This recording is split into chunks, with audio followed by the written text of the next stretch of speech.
Himalaya punya beberapa puncak tertinggi di dunia, termasuk Gunung Everest. Jadi, nggak heran kalau pesawat kesulitan bernavigasi di area itu. Tapi, apa sebenarnya alasan pesawat komersial dilarang terbang di sana? Pertama-tama, pegunungan ini punya ketinggian rata-rata lebih dari 6.100 meter. Gunung Everest, gunung tertinggi di bumi, menjulang setinggi 8.850 meter di atas permukaan laut. Daerah ini ganas, dipenuhi salju dan hampir tak punya permukaan datar. Saat terjadi penurunan tekanan kabin secara tiba-tiba, akan sangat sulit melakukan pendaratan darurat di sini karena nggak ada area datar di sana. Bukan cuma itu, lingkungan beroksigen rendah pada ketinggian seperti itu berarti kemungkinan akan terjadi banyak turbulensi. Bukan cuma nggak nyaman bagi penumpang, pergerakan udara yang acak dan kecepatan angin yang tinggi ini membuat pesawat menjadi sangat sulit digerakkan. Area ini juga berpenduduk lumayan rendah, jadi sistem radar di sana agak kurang. Radar sangatlah penting bagi keselamatan penerbangan. Tanpa radar, pilot nggak bakal bisa berkomunikasi dengan darat untuk mengetahui kondisi penerbangan. Suhu di atas sana juga bisa menjadi sangat dingin, sehingga bahan bakar jet mungkin membeku. Bahan bakar yang digunakan di pesawat memang biasanya baru membeku di suhu minus 45 derajat Celcius, tapi juga mungkin membeku di atas Everest. Suhu terendah di sana pernah tercatat pada bulan Desember 2004. Saat itu termometer menunjukkan minus 42 derajat Celcius. Jadi nggak heran, para pilot ogah mengambil resiko itu, apalagi untuk penerbangan komersial.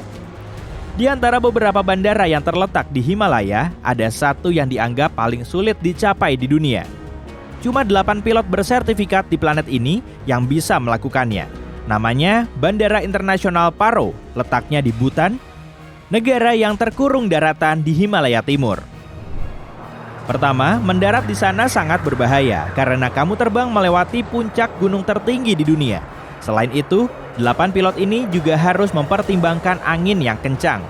Terlepas dari tantangannya, mereka berhasil mendaratkan lebih dari 30.000 orang dengan aman tiap tahunnya. Selain itu, gak ada radar di sana untuk memandu para pilot. Jadi, mereka perlu mengarahkan pesawat dalam mode manual sepenuhnya. Para pilot ini harus melacak pergerakan mereka berdasarkan pos pemeriksaan markah tanah visual tertentu saat mendekati landasan. Gak cuma itu, penerbangan hanya diperbolehkan di sana pada siang hari dan dengan jarak pandang yang baik. Pilot-pilot ini juga perlu mewaspadai tiang listrik dan atap di lereng bukit. Artinya, mereka sering menyelipkan pesawat di antara puncak gunung pada sudut 45 derajat sebelum jatuh dengan cepat ke landasan. Gak heran, cuma 2 maskapai yang mau terbang ke Bandara Internasional Paro. Selain para pilot komersial ini, ada pilot helikopter penyelamat terlatih yang menghabiskan sebagian besar karir mereka di ketinggian 20.000 kaki di langit. Biasanya mereka berpartner dengan pendaki yang juga berpengalaman, yang berlatih dengan melintasi air terjun beku Khumbu. Tempat ini dijuluki sebagai mil persegi paling berbahaya di dunia. Terdiri dari pilar es setinggi gedung 6 lantai, bentangan gletser besar di sisi barat Everest ini dipenuhi es tanpa dasar. Butuh sekitar 4-12 jam untuk pergi dari satu tepi air terjun beku ini ke tepi lainnya tergantung pada pengalaman si pendaki. Kamu mungkin mengira ini adalah lokasi yang tenang karena cuma dikelilingi es dan salju, tapi para profesional lokal ini mengatakan sebaliknya. Seorang veteran Everest mengatakan kebisingan di sini adalah bagian terburuk dari pekerjaan mereka. Gunung ini menghasilkan suara mencicit yang mengerikan dan terkadang bahkan rintihan. Ini sering membuat mereka merasa gunung ini sedang bicara kepada mereka, memperingatkan mereka tentang lingkungan yang berbahaya. Gunung Everest bukan satu-satunya zona larangan terbang di dunia. Anehnya, Taman Disney juga merupakan bagian dari klub eksklusif ini. Jadi, kamu nggak bakal pernah bisa mengintip keluar jendela pesawat dan melihat keindahan istana dongeng ini dari atas. Dalam beberapa tahun terakhir, banyak tempat wisata ramai, termasuk Taman Disney, telah meningkatkan langkah keamanan mereka untuk memastikan keamanan pengunjung mereka. Dengan begitu, semua pesawat dilarang terbang dalam jarak 3.000 kaki dari Disneyland di California atau Walt Disney World, Florida.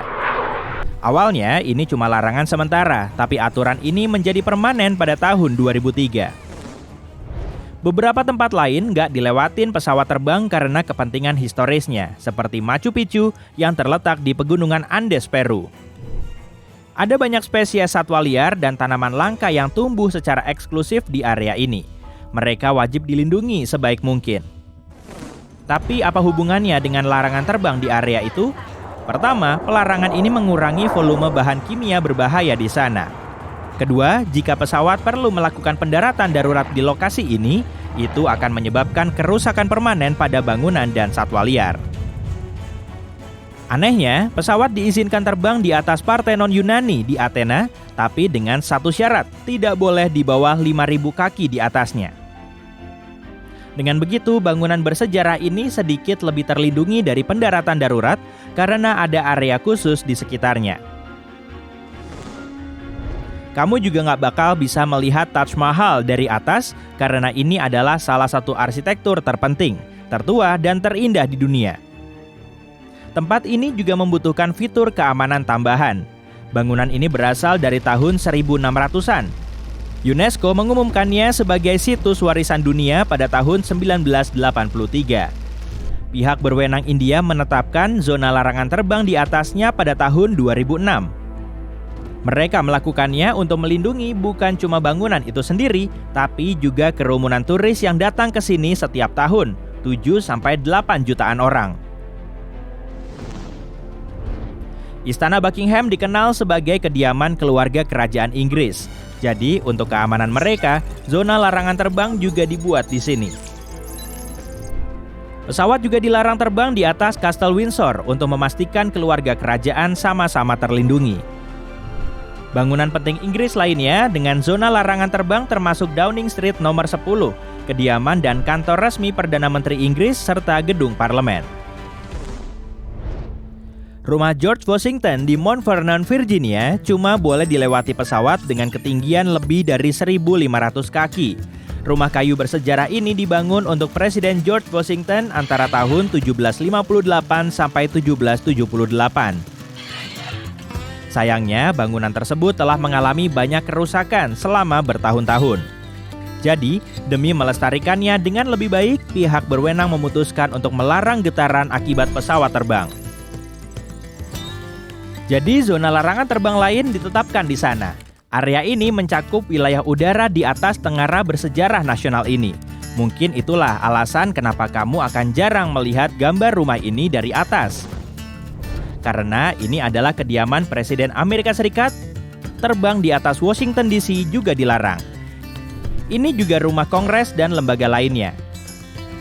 Jadi, pihak berwenang menetapkan area aturan penerbangan khusus yang membentang sampai 50 km di sekitar Bandara Internasional Ronald Reagan.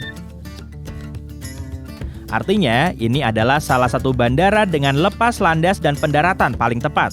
Pilot harus berhati-hati dalam menangani zona larangan terbang yang terkadang mengakibatkan lepas landas yang kurang nyaman bagi penumpang. Setiap kali seorang pilot masuk ke zona larangan terbang, masalah besar menanti, seperti yang terjadi pada tahun 2005 saat seorang pilot secara tidak sengaja mengarahkan pesawat ke zona terlarang. Kapitol harus segera dievakuasi dan kegiatan rutin mereka terganggu.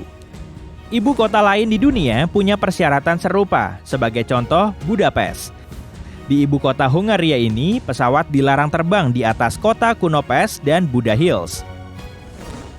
Hampir semua lalu lintas udara umumnya juga dilarang di atas Paris dengan beberapa pengecualian.